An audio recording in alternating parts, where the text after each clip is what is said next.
If you're a coaster enthusiast, you look at all these coasters around the world that look amazing and that you want to ride, and one place that seems to have a lot of them is China. And similar to how we here in America have Six Flags, China has the OCT group in the Happy Valley parks. And in today's video, I'll be comparing Happy Valley Shanghai, the OCT park I went to various Six Flags parks I've been to.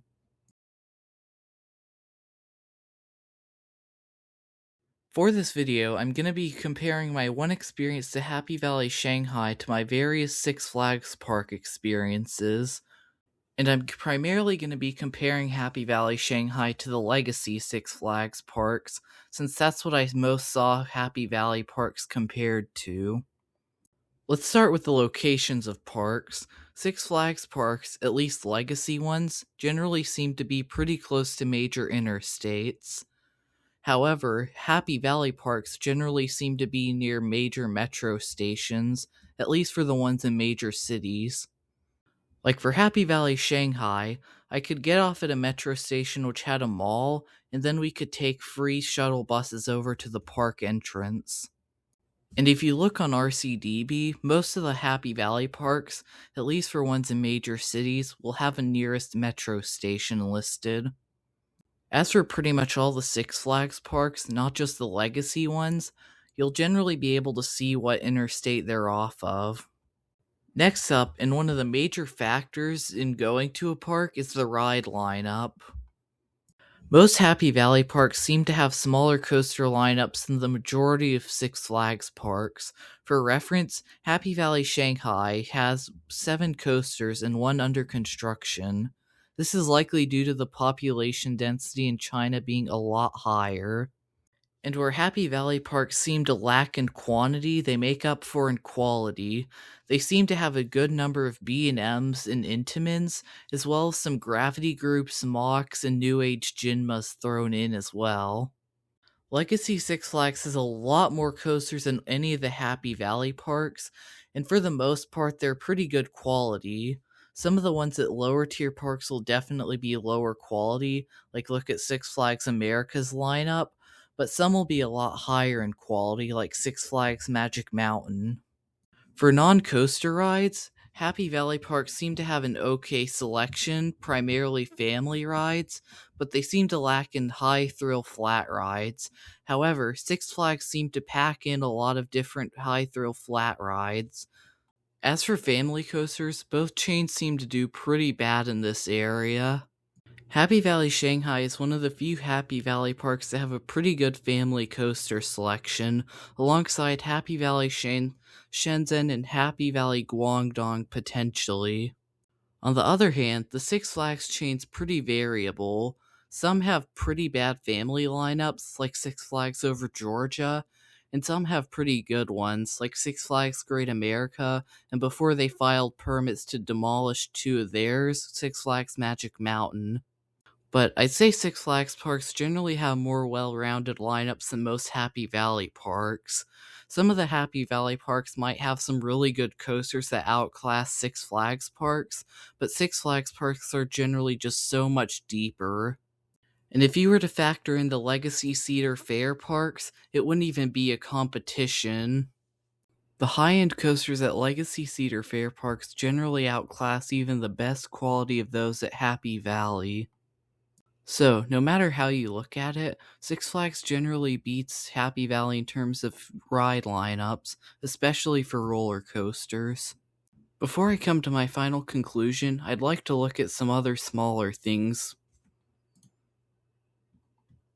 I couldn't find much info on food inside Happy Valley parks outside of Shanghai, but there are a few decent looking ones inside Happy Valley Shanghai.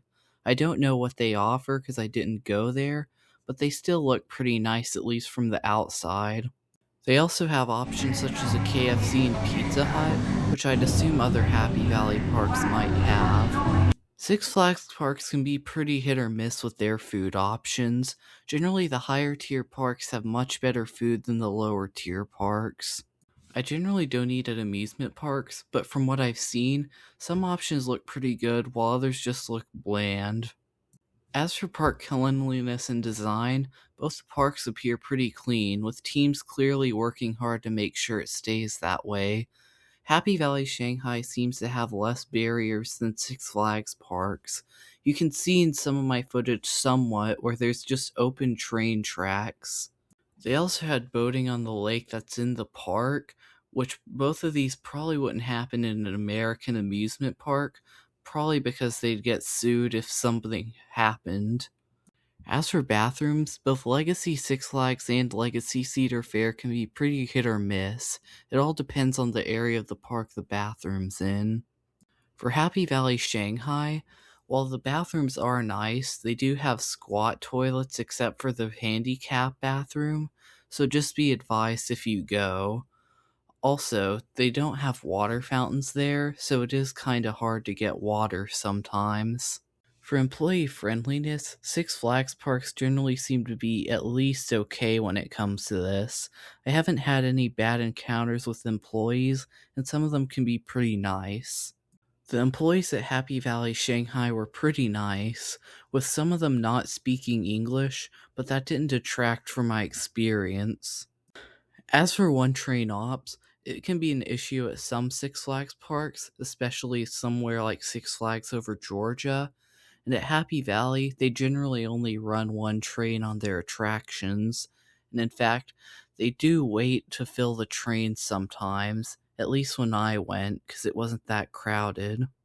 Crowds can vary a lot for both parks, but both seem to be pretty popular around summer and major holidays in the US and China.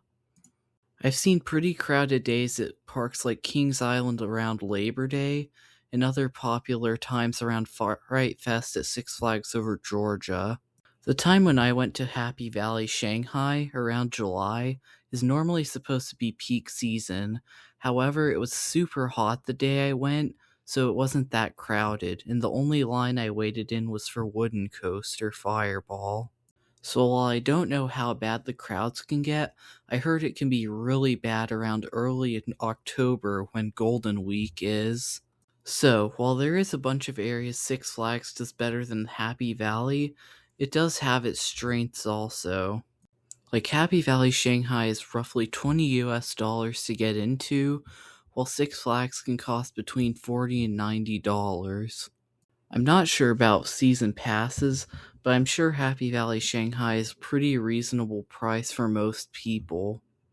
But that being said, I'd say most Six Flags parks are generally better than Happy Valley parks, both Legacy Cedar Fair and Legacy Six Flags.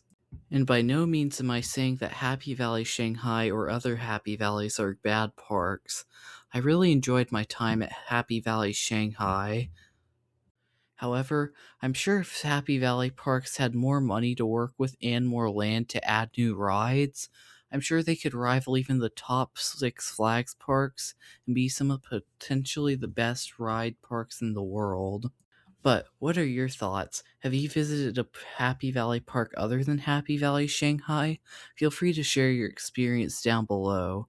If you like this video, feel free to like, share, and or subscribe. It would help my channel out greatly. Thank you for watching, and goodbye.